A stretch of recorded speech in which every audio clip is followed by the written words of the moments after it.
ক্ৰিকেটৰ দুৰন্ত তৰুণৰ শেষ বিদায়। উভতি নহাৰ বাটেৰে গুচি গ'ল প্ৰাক্তন ৰঞ্জী ক্ৰিকেটাৰ বাদল ঠাকুৰ। 92 বছৰ বয়সত শেষ নিশ্বাস ত্যাগ কৰিলে প্ৰাক্তন ক্ৰিকেটাৰগৰাকীয়ে। 50-60 দশকৰ দৰে কঠিন সময়ত ক্ৰিকেটক আঁকোৱালি লোৱাৰ প্ৰত্যাহ্বান গ্ৰহণ কৰি অসম ক্ৰিকেটক কাললৈ সমৃদ্ধ কৰা বাদল ঠাকুৰে দেওবাৰে শেষ নিশ্বাস ত্যাগ কৰে।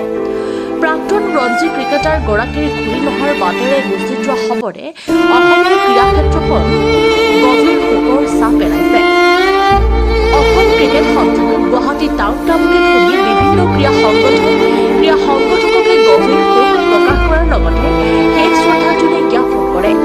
বাদল ঠাকুৰৰ নশ্বৰীয় চিকিৎসালয়ৰ পৰা পোনে পোনে বাসগৃহলৈ লৈ যোৱা হয়। ইয়াৰ পাছত কুমাৰ ভাস্কৰ নাট্য মন্দিৰ আৰু গুৱাহাটী টাউন ক্লাবত শেষ শ্ৰদ্ধাঞ্জলি প্ৰদান কৰি আন্তঃক্ৰিয়াৰ বাবে নৱগ্ৰহ শ্মশানলৈ লৈ যোৱা হয়।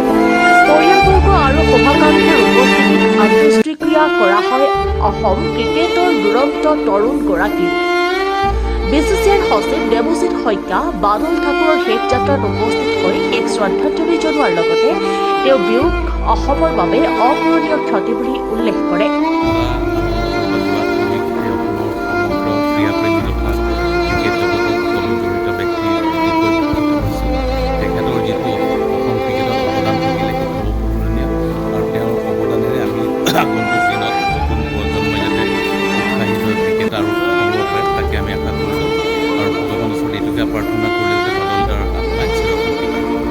বাদল ঠাকুৰৰ ক্ৰিকেট কেৰিয়াৰত 17খন ৰঞ্জী মেচত 26টা উইকেটসহ 566 ৰান সংগ্ৰহ কৰিছিল।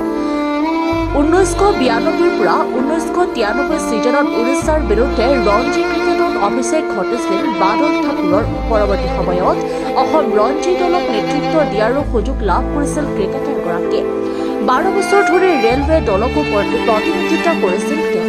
এইগৰাকী সফল অলৰাউণ্ডাৰ ক্ৰিকেটাৰৰ বিৰুদ্ধে সমগ্ৰ ৰাজ্যতে শোকৰ ছাঁ পেলাইছে। অলিম্পিয়া স্পৰ্টছৰ তৰফৰ পৰাও বাদল ঠাকুৰলৈ গভীৰ শ্ৰদ্ধাঞ্জলি জনোৱাৰ লগতে শোকসন্তপ্ত পৰিয়ালবৰ্গক সমবেদনা জ্ঞাপন কৰিব। ৰাতুল দাসৰ প্ৰতিবেদন, অলিম্পিয়া স্পৰ্টছ।